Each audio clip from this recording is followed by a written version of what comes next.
हमारे पास जो आज ये सोर्सेज हैं उनको पढ़ते हुए मैं एक बात पर आकर सच में अटक गया। सिर्फ 32 साल। हाँ, मतलब आज के जमाने में तो इस उम्र तक लोगों की पढ़ाई पूरी होती है, करियर शुरू होता है। सही बात है। और हमारे आज के विषय आदि शंकराचार्य ने सिर्फ 32 साल की उम्र में एक पूरे धर्म का नक्शा ही बदल दिया। ये कैसे मुमकिन है? यही सवाल आज हम समझने की कोशिश करेंगे। ये सवाल ही इस पूरी चर्चा का केंद्र है, क्योंकि सिर्फ एक जीवनी नहीं है, ये एक पहेली है। महेली। हाँ, कैसे कोई इतनी छोटी सी उम्र में इतनी गहरी फिलॉसफी दे सकता है, पूरे भारत को पैदल नाप सकता है, बड़े बड़े विद्वानों को हरा सकता है। और ऐसी संस्थाएं बना सकता है जो आज 1200 साल बाद भी चल रही हैं। बिल्कुल, ये किसी सामान्य इंसान का काम तो नहीं लगता। तो चलिए इस पहेली की परतों को खोलते हैं। कहानी शुरू होती है 8वीं सदी में केरल के एक छोटे से गांव कलाड़ी से। शिवगुरु और आर्यम्बा के घर एक बच्चे का जन्म होता है और कहते हैं कि बचपन से ही वो असाधारण के, लेकिन उनके सन्यासी बनने की कहानी वो तो किसी फिल्म की स्क्रिप्ट जैसी लगती है। हाँ, वो मगरमच्छ वाली घटना, ये सुनने में किसी लोक कथा जैसी लगती है, पर इसके पीछे का जो मनोविज्ञान है वो बहुत गहरा है। कहानी तो यही है कि वो अपनी माँ के साथ नदी किनारे थे और एक मगरमच्छ ने उनका पैर पकड़ लिया और उन्होंने अपनी माँ से कहा कि अगर वो उन्हें सन्यासी बनने की इजाजत दे दें तो ही ये मगरमच्छ उन्हें छोड़ेगा।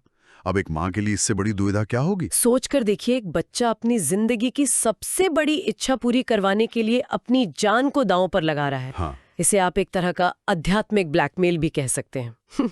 ये उनकी इच्छा शक्ति, उनकी जिद को दिखाता है कि मुझे यही रास्ता चाहिए। हाँ, और इसके लिए मैं किसी भी हद तक जा सकता हूँ। माँ को झुकना पड़ा और कहते हैं कि मगरमच्छ ने उन्हें छोड़ दिया। ये घटना सिर्फ एक चमत्कार नहीं, बल्कि उनके दृढ़ संकल्प का एक प्रतीक है। और माँ की इजाजत मिलते ही वो घर से निकल पड़े, एक ऐसी यात्रा पर जिसने भारत के आध्यात्मिक इतिहास को हमेशा के लिए बदल दिया। पर यह कोई शांत तीर्थ यात्रा नहीं थी। वो जहां भी जाते थे वहां के सबसे बड़े विद्वानों को बहस के लिए चुनौती देते थे। ये शास्त्रार्थ होता क्या था? क्या ये आज के रैप बैटल जैसा कुछ था, लेकिन फिलॉसफी पर? हाँ, ये तुलना मजेदार है और गलत भी नहीं है। एक तरह से शास्त्रार्थ विचारों का युद्ध था। अच्छा। वहां शब्दों के हथियार चलते थे। ये सिर्फ अकादमिक बहस नहीं थी। इसमें हारने का मतलब होता था कि आप विजेता के दर्शन को स्वीकार करेंगे और कभी-कभी तो उनके शिष्य भी बन जाते थे। ओहो। तो ये अपने दर्शन की श्रेष्ठता साबित करने का सबसे बड़ा मंच था। और इसी सिलसिले में उन्होंने वो किया जो उस समय लगभग नामुमकिन माना जाता था। कश्मीर में सर्वज्ञ पीठ यानी ज्ञान के सिंहासन तक पहुंचना। हाँ, मैंने पढ़ा कि उसके 4 दरवाजे थे और दक्षिण का दरवाजा कोई खोल नहीं पाया था। सही, क्योंकि परंपरा ये थी कि उस दरवाजे को वही खोल सकता है जो वहां के सभी मतों के विद्वानों को अकेले शास्त्रार्थ में पराजित कर दे। अकेले शंकराचार्य वहां पहुंचे और उन्होंने वो कर दिखाया। सर्वज्ञ पीठ पर बैठना उनकी बौद्धिक विजय पर अंतिम मोहर थी। ये एक तरह का ऐलान था कि अद्वैत वेदांत का दर्शन ही सर्वोच्च है। और इस सब करने के बाद सिर्फ 32 साल की उम्र में वो हिमालय में केदारनाथ में महासमाधि ले लेते हैं। कहानी जितनी तेज है उतनी ही प्रभावशाली भी। बिल्कुल, उनका जीवन एक तूफान की तरह था। तेजी से आया, सब कुछ बदल दिया और शांत हो गया। ठीक है, तो ये तो हुई उनकी हिम्मत और ज्ञान की बात। लेकिन वो कौन सा आइडिया था, वो कौन सा दर्शन था जिसमें इतना दम था कि वो सबको अपने साथ ले आए? उनका पूरा दर्शन एक लाइन में सिमट जाता है जो सुनने में बहुत भारी लगती है। ब्रह्म सत्यम जगन मिथ्या जीवो ब्रह्मैव न परा। सुनने में भारी है, पर इसका आइडिया बहुत क्रांतिकारी है। चलिए इसे तोड़कर समझते हैं। हाँ। पहला हिस्सा है ब्रह्म सत्यम, यानी सिर्फ एक ही परम सत्य है जिसे ब्रह्म कहते हैं। वो निराकार है, अनंत है, हर जगह है, वही असली रियलिटी है। और दूसरा हिस्सा जगन मिथ्या। इसका मतलब ये दुनिया झूठी है, लेकिन मैं तो आपको देख सकता हूं, हम बात कर रहे हैं, ये सब तो असली लग रहा है। यहां मिथ्या का मतलब जो है ही नहीं है। इसका मतलब है आभासी वास्तविकता। आभासी वास्तविकता। हाँ, इसे आज की भाषा में समझें तो ये कुछ सिमुलेशन थ्योरी या वर्चुअल रियलिटी जैसा है। शंकराचार्य 1200 साल पहले कह रहे थे कि ये जो दुनिया हमें ठोस लगती है, ये असल में एक तरह का प्रोजेक्शन है, एक माया है। माया। असली कोड, असली रियलिटी तो ब्रह्म है। ये तो कमाल का आइडिया है। मतलब हम सब एक तरह के VR गेम में जी रहे हैं और हमें लगता है कि यही असली दुनिया है। बिल्कुल। तो फिर तीसरा हिस्सा जीवो ब्रह्मैव न परः, का क्या मतलब हुआ? इसका मतलब है कि इस गेम के अंदर जो आपका किरदार है, यानी जीव या आत्मा, वो गेम के क्रिएटर यानी ब्रह्म से अलग नहीं है। हम सब उसी एक परम चेतना का हिस्सा हैं। अद्वैत का मतलब ही है दो नहीं। दो नहीं। हम और वो परम सत्य एक ही है। इसके लिए एक उदाहरण दिया जाता है, समुद्र और लहर का। हाँ। लहर देखने में समुद्र से अलग लगती है, उसका अपना आकार होता है, अपनी पहचान होती है, लेकिन असल में वो समुद्र ही है। बिल्कुल सही। और शंकराचार्य कहते हैं कि हमारे सारे दुखों का कारण यही अज्ञान यानी अविद्या है। अविद्या। हम खुद को एक छोटी सी लहर मान लेते हैं और ये भूल जाते हैं कि हम पूरा का पूरा समुद्र हैं।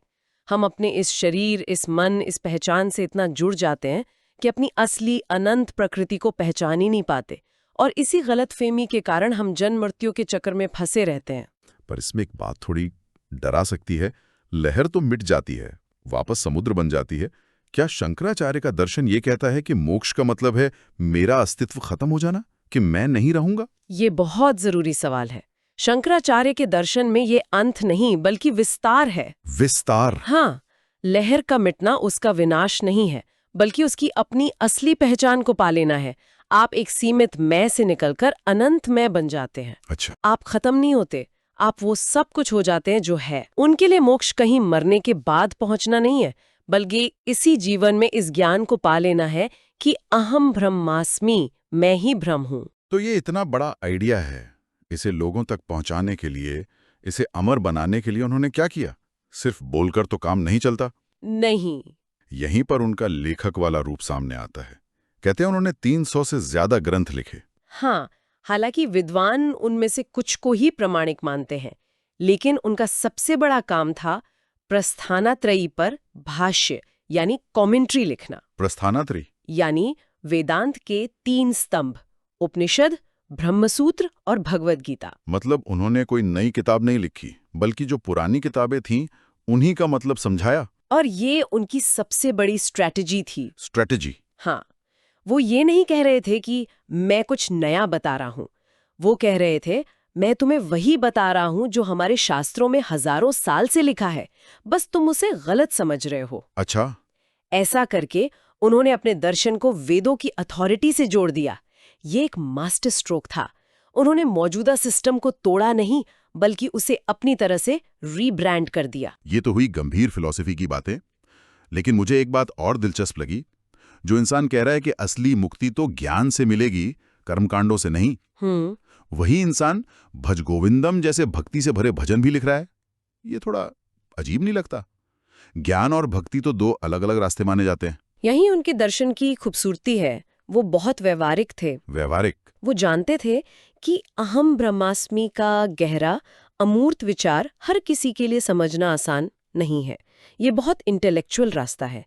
तो उन्होंने भक्ति को एक तैयारी के रूप में देखा। तैयारी?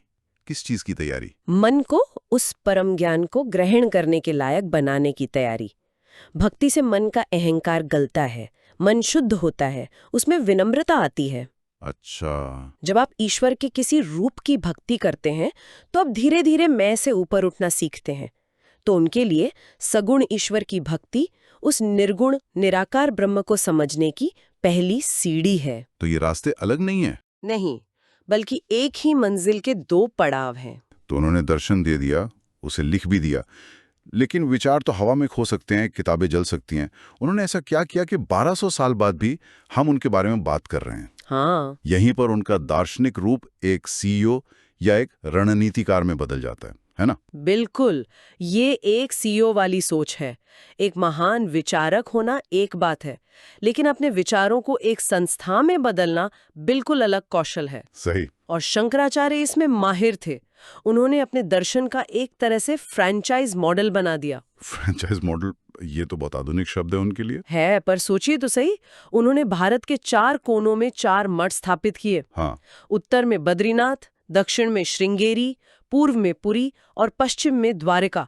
ये सिर्फ मंदिर नहीं थे, ये उनके दर्शन के लर्निंग सेंटर्स थे, हेडक्वार्टर्स थे। उन्होंने एक सिस्टम बनाया, एक लीडरशिप की परंपरा शुरू की, ताकि उनके जाने के बाद भी उनका काम संगठित तरीके से चलता रहे। ये एक कमाल की दूरदर्शिता थी। और उन्होंने सिर्फ मठ ही नहीं बनाए, एक और चीज का जिक्र है हमारे स्रोतों में, षणमत परंपरा। ये क्या था? ये उनकी एकीकरण की प्रतिभा का सबसे बड़ा उदाहरण है।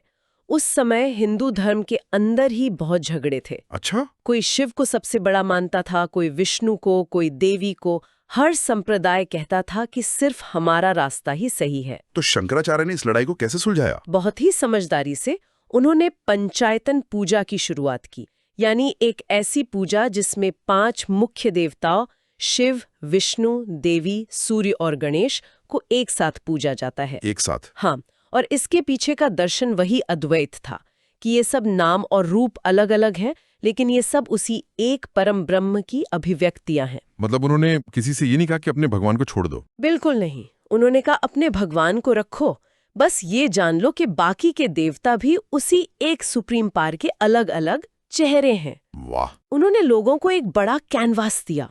उन्होंने झगड़ों को खत्म नहीं किया, बल्कि उन्हें अप्रासंगिक बना दिया। ये हिंदू धर्म को जोड़ने वाली एक बहुत बड़ी ताकत बनी। तो अगर हम आज की इस पूरी चर्चा को समेटें, तो उस सवाल का जवाब मिल गया जिससे हमने शुरुआत की थी। वो 32 साल में ये सब इसलिए कर पाए क्योंकि वो सिर्फ एक ऋषि या दार्शनिक नहीं थे। वो एक पैकेज थे, एक योद्धा जैसे निडर, एक ब्रिलियंट लेखक और एक कमाल के रणनीतिकार और लीडर भी थे। सही कहा। उन्होंने गहरे दार्शनिक सत्य को लिया और उसे आम लोगों के लिए भक्ति के रास्ते से जोड़ा, और उसे हमेशा के लिए जीवित रखने के लिए एक संस्थागत ढांचा भी बना दिया। उन्होंने सिर्फ विचार नहीं दिए, एक पूरा इकोसिस्टम बनाया। यही उनकी विरासत है जो आज भी जिंदा है। और जाते जाते हमारे श्रोताओं के लिए एक विचार। हमारे स्रोत बताते हैं कि शंकराचार्य के लिए सबसे बड़ा बंधन अविद्या थी, यानी दुनिया को वैसा ना देख पाना जैसी वो असल में है। सही। ये आज के इंफॉर्मेशन एज में एक बहुत बड़ा सवाल खड़ा करता है। आज जब हमारे पास दुनिया भर की जानकारी है, तब हमारी अपनी व्यक्तिगत अविद्या या गलतफहमी क्या है? वो कौन सी कहानी है जो हम खुद को सुना रहे हैं, जो हमें अपनी असलियत या अपनी असली क्षमता को देखने से रोक रही है?